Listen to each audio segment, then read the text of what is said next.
Ocean Stars قلوبتي يا قلبي هذا ينوكتشعن لهين ينضاور نحل كانوا قولي سنية لكن داوذا ما أقتهي عقبضة هي ستحل كان أما صوبها قول درد إيمان والبع مقرش حمد عبد القني يكوح ذكوها ريسنا أيام مدن صوبية محلك أيام بقول ديارهين إن عيارة عالمية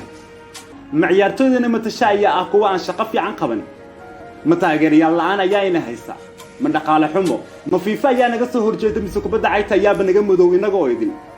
وسؤالها عن جعل صاحب داوده لبا إلا يستحق دقيقة سؤالا إن أنا كاجد جواب إن شاء الله مقعي وعبد الله محمد عرفنا واحد قد بنت واحد قصور حجر مدة كل 8 سنة يقول الصدق وقال عليه ما هسكو سابسن تاني بربركي دولة نمدي الصومالية وحقت كبحي ميسن هين دولة نمدي نظام كي دولي دالك وكل سنة وكليا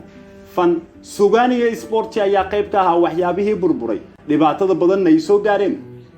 إلا يحل قال تشوفوا ciyaaraha Soomaaliya maalinta ka dambaysa kor ay u soo kacayaan saameyn gooniyaha ayayna yeelanayaan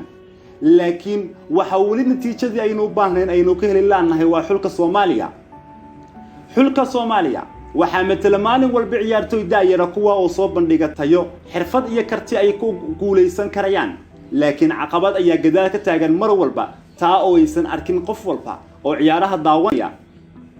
kulankii ugu dambeeyay xulka ciyaaraan guuldaro 2 gool iyo 1 gool oo soo gaadhay darteed ciyaartoyda qaar ee xulka qaranka dalkeena Soomaaliya matalaya ayaa afka furtay kana hadlay xaqaaqiin u baahneen inaynu ogaano kabtankii xulka qaranka dalka Soomaaliya ee kulankaasi waxa uu sheegay in farsamada xumada haysta xiriirka Soomaaliyeed ee kubadda cagta ay sabab u tahay in xulku ay guuldareystaan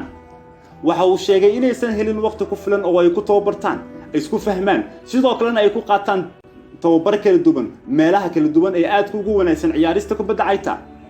waxa uu ka codsaday xiriirka kubadda cagta Soomaaliyeed in ay isbedel wanaagsan ku sameeyaan xulka soo bandhigaan wax qorshe ah oo lagu heshiin karo laakiin maxaa dhacay kooxda uu hogaamiyay mudane Cabdiqani Siciid Caraf wax tilaabo ma aysan qaadin tan markii uu soo baxay warkaasi dhammaan Soomaalidu waxay sugayeen go'aan geesinimo leh oo ay qaadi doonaan xiriirka iskana saari doonaan dusha مسؤولية جولدرات أي حلقة لكن أفهمنا وهذا الحرير كياب إيد إسكاقادي يجا أو شيء إن إيد وصل لهين حلقة جولدرات وصل حلقة صارين أي حلقة يرتدي يجوا جولدرستين تعالوا واحد شباب ليابله حتى وضع وذا محا هيستحلقة قرن كذلك إن الصومالي يسيو جولستو محا أوديدن إن معاني اللهم جعاب حلقة عبد الغني ووحى وجبضن أي قفل باو عيارها الصومالي كهالله وقلبي يسقع عنايو عبد الغني سعيد عرب oo kursigan sidii sariir uu isagoo habeenkii ku jiiftay iskaga lahaaday go'aan muusan ka gaarin xulka qaranka dalkeena Soomaaliya iyo matalaadiisa kulankaasi iyadoo maalmo yar ay ka dhiman yihiin waxa xilka laga qaaday macallin CV-giisa iyo xogtiisa googlaha uu uusan aqoonsanayn ka oo markii hore dad badan ay dhaliileen qaabkii lagu magacaabay macallin Salaad oo aynu ku xasuusano tababarkiisa cajiibka ahaa iyo sidoo kale awoodii uu ku waday kooxda Cheyo iyo xulkii yar-yarka ee uu gaarsiiyay final ayaa si ku meel gaar ah xulka u matalay kulankaasi maadaama isagu ahaa caawiyaha macalinka koowaad laakiin kulanka kadib waraysiyo uu baxshay macallin Salaad waxa uu ku xaqiijiyay inuusan isagu xilligan ahayn macalinka rasmiga ee xulka Soomaaliya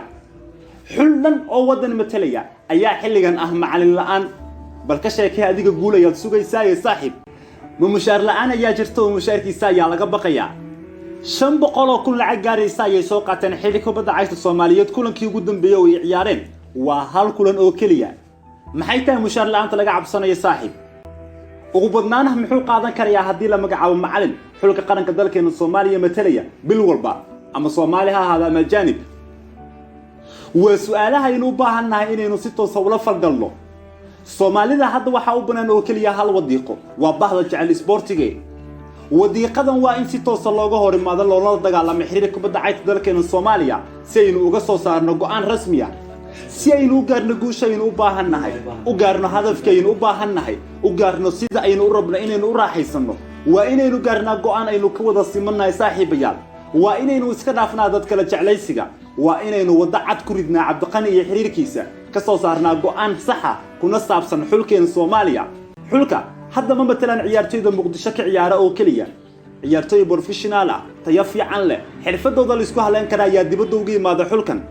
laakiin waxay u baahan yihiin waqti waxay u baahan yihiin dhaqaale waxay u baahan yihiin waajuhdi la geliyo uma baahna in 5 bari markuu dhiman yahay tartanka macallin loo magacaabo uma baahna in 3 bari markuu kulanka uu dhiman yahay ciyaartooyda la isku waco uma baahna marka ciyaartooy ay soo dhamaato in tikidkooda laga bixin waayo uma baahno in social media lagu aflagaadeeyo sidoo kale uma baahna ciyaartooydeena iyo xulkeenaba in aynu eeda oo kaliya u soo jeedino oo ah way guul dareysteen maxay u badin waayeen iyo maxay tahay kuwan tayada aan lahayn ee waxay u baahan yihiin inaynu galino waqti inaynu qalbiyada uga duceyno inaynu ku taageerno mar walba heliyaho xiriirka Soomaaliyeedna aynu meel cad uga soo wada jeesan iskana saarno maadaama isagu uu gudan waayo waajibaadkiisii saarnaa waxaynu sidoo kale u baahannahay dawladda inaynu kula xisaabtanno kaalinteeda ku saabsan tayeenta xulka iyo ciyaartooyda dalkeena Soomaaliya waa fariin aan jeclaysta saaxiibayaal daawadayaal inaynu idinla wadaago isla idinka si aan u arko fikirkiina wax ku saabsan ee ah xiriirka Cabdiqani rakala jeclaysigu waa mid isaga meel gooniye yaala Cabdiqani anigu ma ataagayo laakiin waxaan mar walba u baahannahay xulkeena oo guuleysta waad maasantahay daawade